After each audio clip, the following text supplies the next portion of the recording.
Alrighty, welcome everybody to the Patterson Report. Back to our regularly scheduled programming here on Thursday evenings. I'm Brandon. That's Ryan. That's Ryan. There it is. Um, and one Monday we did our Super Bowl post game. We'll get into some Eagles stuff today.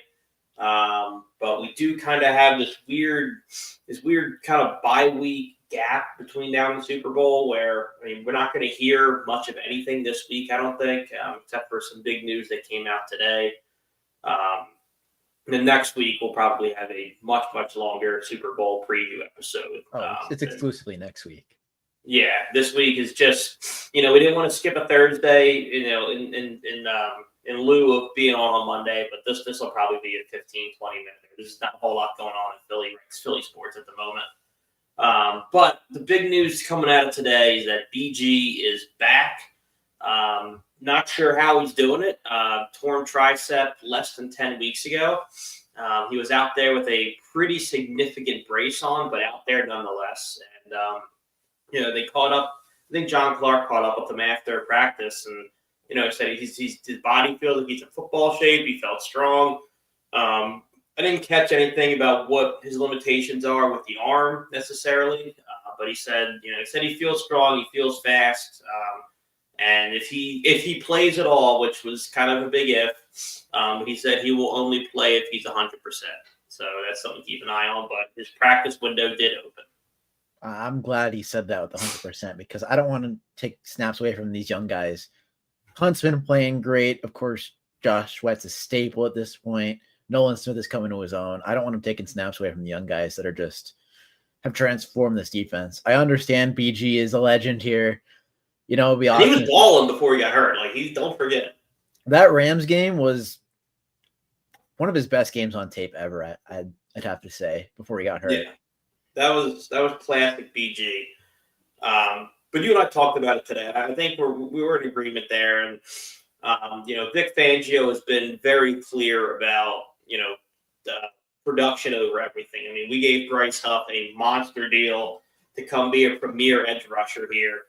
And there is talk. I don't think it's going to happen, but there's talk of him being a roster casualty for BG's return.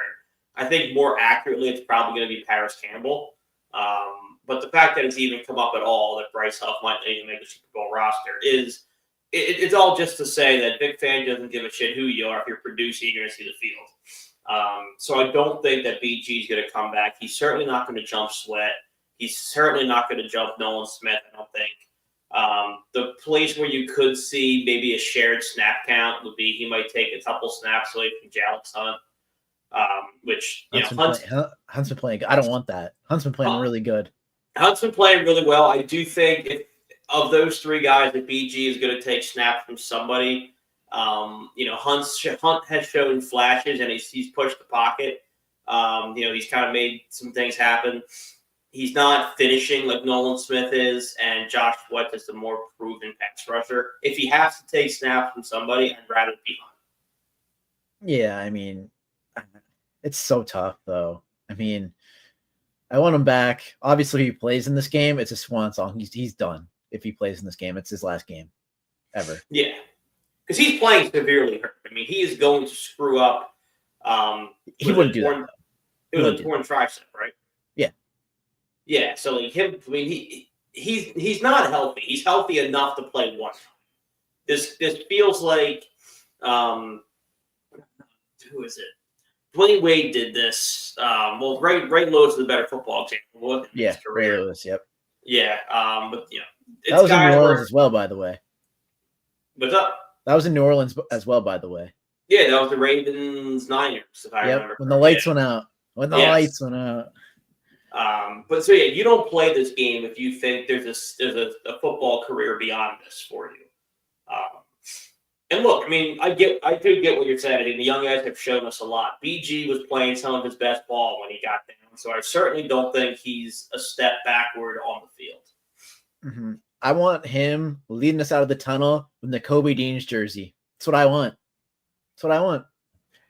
You know what? I agree. I mean, they did it. Who did they do it against? Was it? Or no, Nolan Nolan Smith did it. Yeah, but what game was it? Was it last? It wasn't. It wasn't even the championship game. It It must was have the Rams been. game. Yeah, the Rams game. So they already did it once. I mean, that'd be cool if they did it again. I think for the longest time, I expected somebody to be running that with BG's jersey like they did with Jason Peters.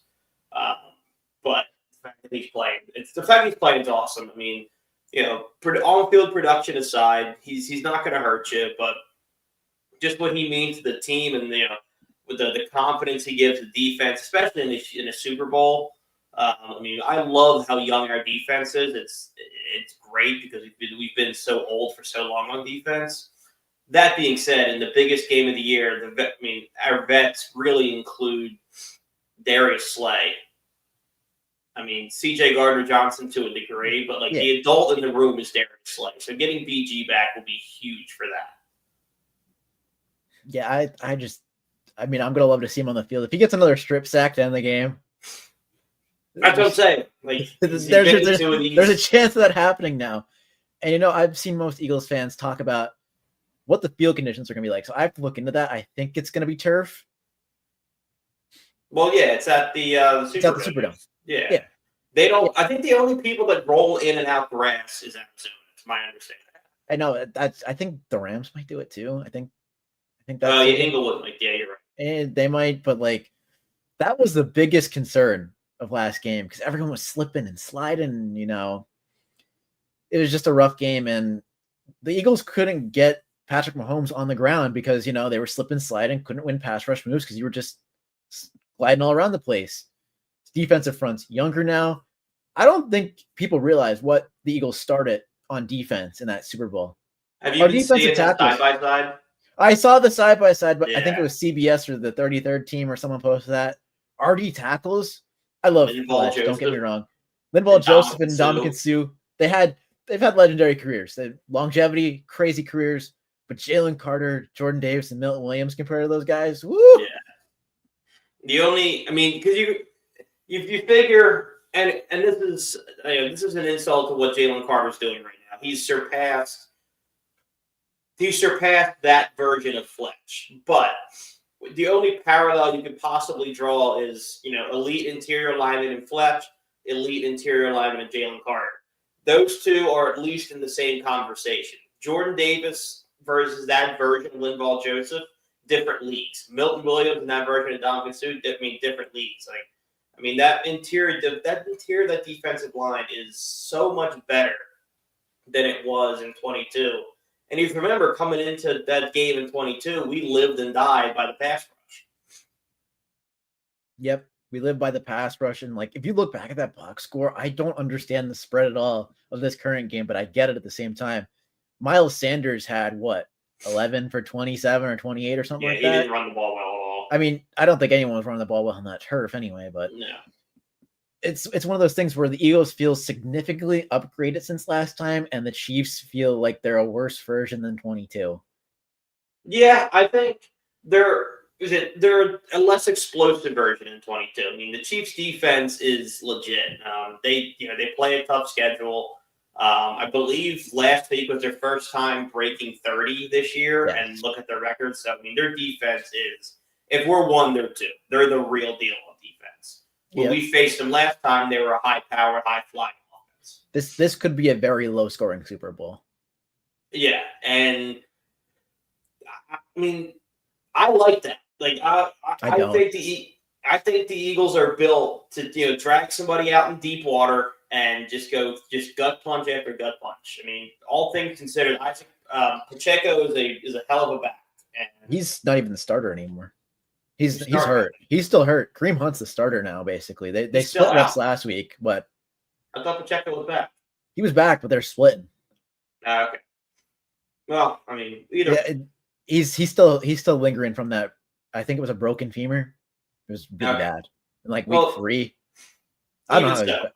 It makes my point. In a game where, if air yard's going to be hard to come by, if big plays going to be hard to come by, give me Saquon Barkley over a running back by committee every day of the week and twice on Sunday. Mm-hmm. I hope Vic Fangio is ready to guard the out routes. Because I saw Washington and I saw Los Angeles, and you could tell it was coming, and it happened, and they still didn't guard it. I hope Zach Bond is just manned up on Travis Kelce. I just take him away. If you take him out of the game plan and don't let Xavier Worthy beat you over the top, you're pretty fine. I mean, DeAndre Hopkins has been phased out of the offense. Hollywood Brown's been, slowly coming back after he was supposed to be out for the whole season, but things happen. Yeah, And I mean, to your point with the tight ends, like Zach Ertz, at this stage in his career, is a fine tight end number 2. He's not Travis Kelce. And I think he went for, 10 catches over 100 yards on us? most of that was from garbage time, though. There was yeah. about, I'd say about half. I mean, yeah, he was their only receiving threat when the game was still close. He was the only receiving that their whole day. Yeah, Quinyon kind of welcome to Quinyon Bay, as many may call it. Yeah, so they're going to have to get that straightened out against Travis Kelce because, I mean, he's twice the tight end Zach Ertz is at this stage of his career. And if he's, I have to look back at the box score, and it just felt like when that game was still close, they weren't running the ball well. They weren't getting the ball to McLaurin, so it had to go to somebody. But if Zach Ertz is going to have a good day against you, Travis Kelce is going to eat you alive. Yeah, I mean, the game plan to stop the Chiefs feels simple, but it's just so complicated. I got to see if Thuney's still playing left tackle. That's going to be a big advantage for the interior. If I believe it's DJ Humphries is still here, I got to look at the depth chart to make sure I'm correct. I believe I'm correct. Because Thuney's actually moved out well for somebody that is typically inside. Yeah, it's kind of crazy, honestly. He's awesome. Thuney's a great player. I think he's going to play out there. The depth chart has him listed at left tackle on ESPN, but they have a solid interior, which Washington did not. Creed Humphrey is an all-world center, and Trey Smith's an all-world guard. So Jalen Carter and Jordan Davis are going to be the keys to this game. Again, feels like they have been this whole postseason. The interior D-line. Yeah, especially with how Mahomes likes to operate. You can't really. I mean, they talk about TV all the time. You can't lose contain. So like Sweat, Hunt, Smith can't be uber aggressive on the outside. As soon as you get behind them, your day's pretty much over. So if you're going to generate pressure, you're going to need Jordan Davis and Jalen Carter to push the pocket back so then those guys can get them from behind. But to your point, against Creed Humphreys, when Jason Kelce was still in the league, you put the conversation for best center was always Creed Humphrey, Jason Kelce, 1A, 1B. So if you're going against a guy of that caliber, he's not going to get pushed back too often. No, it's going to be a tough one. I mean, Kansas City has transformed their team from the last time that the Eagles saw them. Like you said, they're now defensive heavy, but it was a crazy transition going away from Tyreek Hill, taking a step back a little bit and still making the Super Bowl. I do have more faith in Kellen Moore than I do Matt Nagy. I will say that. Yeah. Although we could talk about this Saints interview, I think he's taking the job. I didn't think that, and then McCarthy dropped out. Yes.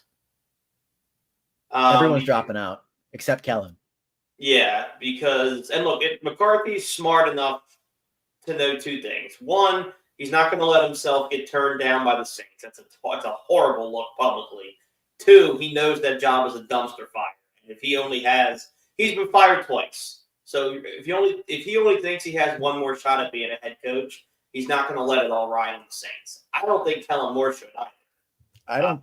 I'm going to pull up their cap space for next year because I want to get the exact number. There it is. All right. I believe they're 50 in the hole.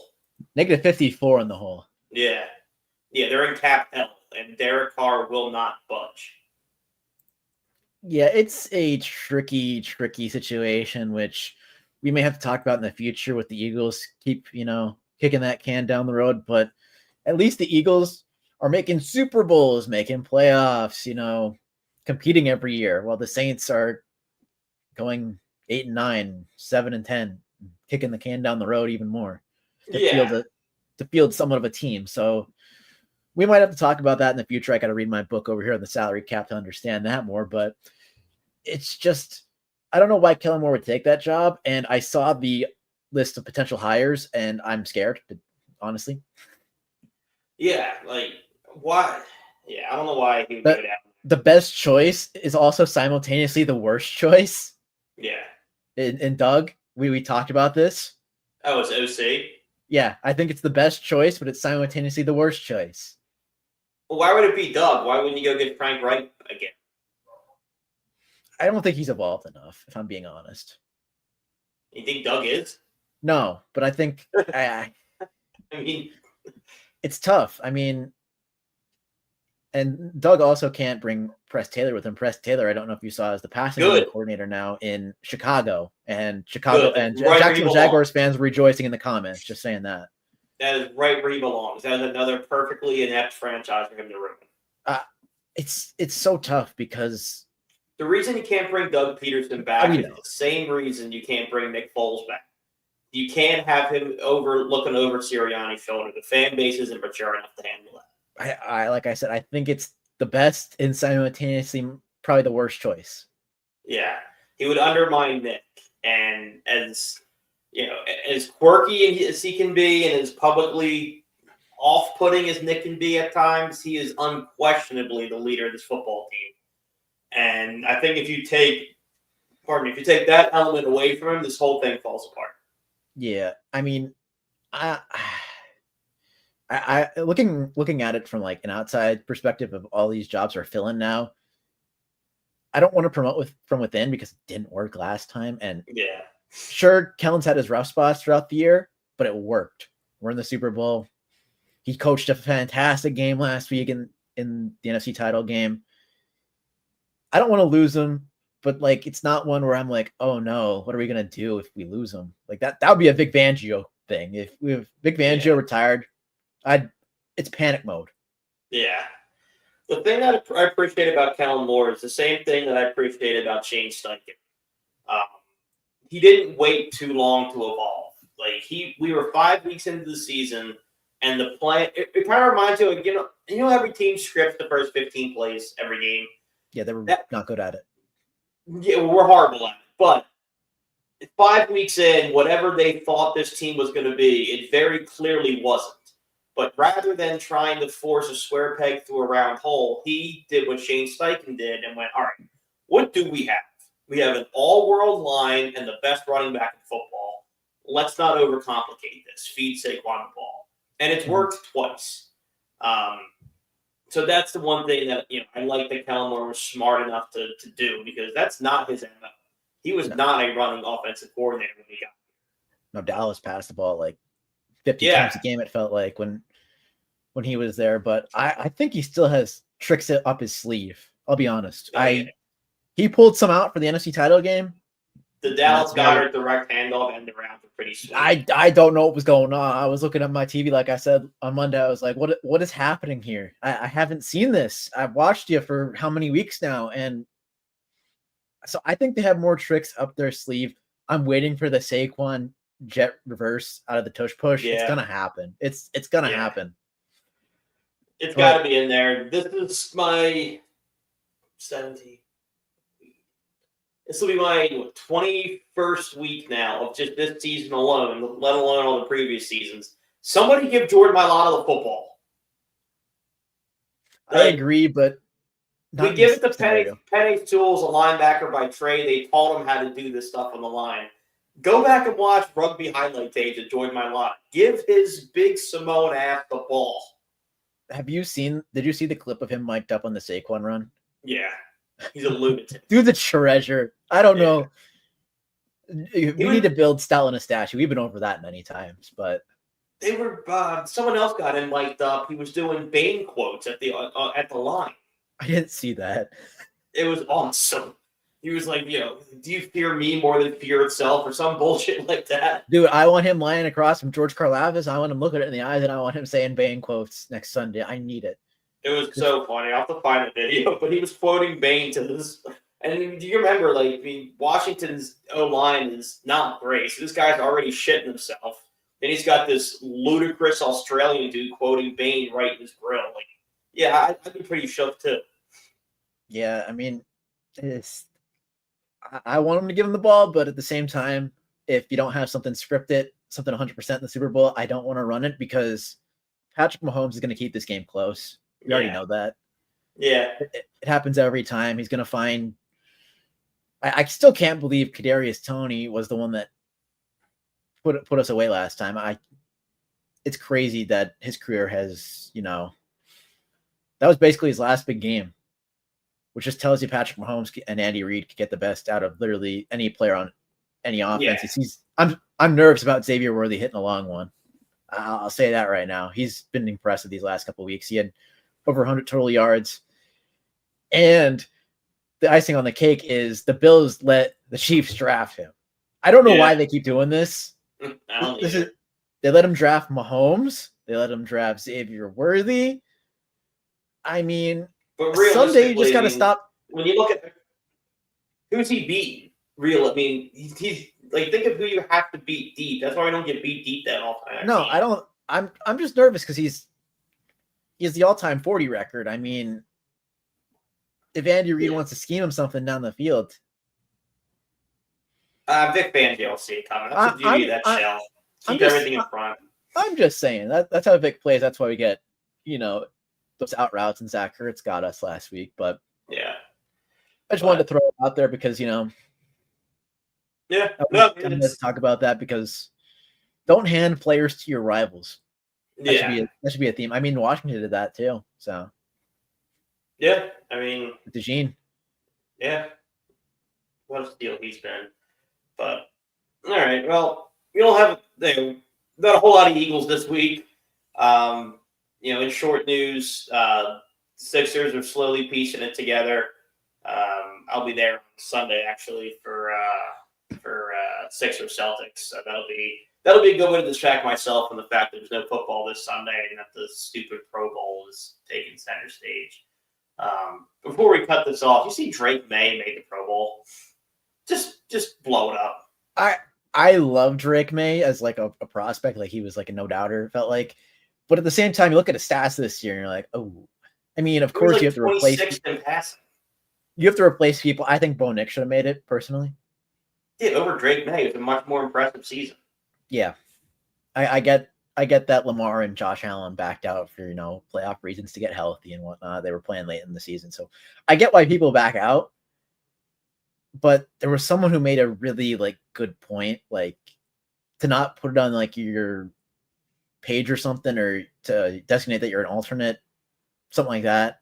Yeah, it's getting ridiculous at this point. Like, I don't know. Yeah, they got to do something about that, but we'll solve that another day down the line. But for this kind of limbo edition, pre Super Bowl special, I'm Brandon. That's Ryan. This has been the Patson Report, and we'll see you next Thursday for a much more exciting episode. Mm-hmm.